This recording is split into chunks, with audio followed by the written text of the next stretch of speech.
good evening everyone, mga lalabs. Ayan, may galab shoutout sa inyo guys. Ayan, so magmarites tayo guys.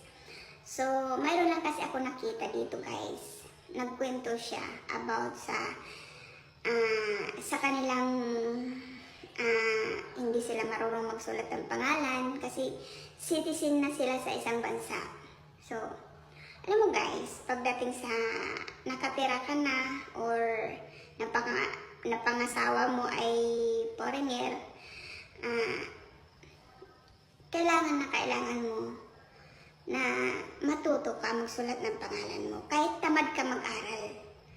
Kung tamad ka mag-aral, kailangan mo talaga matuto ka magsulat kahit pangalan lang. Oo, pangalan kasi importante yan sa atin eh. Lalo na kung mayroon tayo a-applyan. Kailangan ng perma yan. Kailangan ng ano yan. Ang pangalan mo lang. Okay na yun. Huwag kang tatamarin kasi nga kawawa tayo eh. Diba? Hindi tayo marunong magsulat. Lalo na kung importante, diba? Na papilis. Tapos iba magsusulat. Bawal na bawal yun dito sa Taiwan. Kailangan sulat mo talaga. Pangalan mo talaga. Diba? Di bali iba, basta yung pangalan mo, importante yan.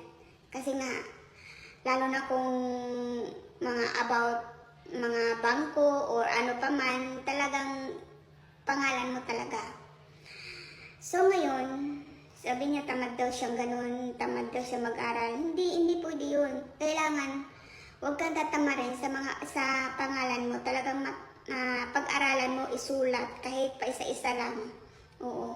Kasi alam mo guys, dito sa Taiwan, hindi ako marunong Hindi ako marunong sa ibang Talagang pinag-aralan ko kung paano isulat yung pangalan ko. Kasi nga, importante sa akin yan.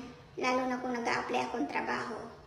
Or nag-a-apply akong ganito. O sa mga ID ko, ganun. Kailangan ng perma yan eh. Kaya yun, talagang yung bago ako ikasal, talagang pinag-aralan ko yan eh. Pinag-aralan ko yan talagang pangalan ko. Kasi nga, hindi pwede sa ibang tao na magpangmang ka, makisuyo ka isulat. Bawal yun. Kasi nga lalo na kung talaga importante, di ba? Yun. Alam mo kung bakit ngayon pangalan ng asawa ko, pangalan ng anak ko, pangalan ko, good. Ako talaga nagsusulat yan. Pangalan lang, pangalan lang. Sa iba naman, halimbawa hindi ko alam, pakisuyo ba? Pakisuyo magsulat, ganun.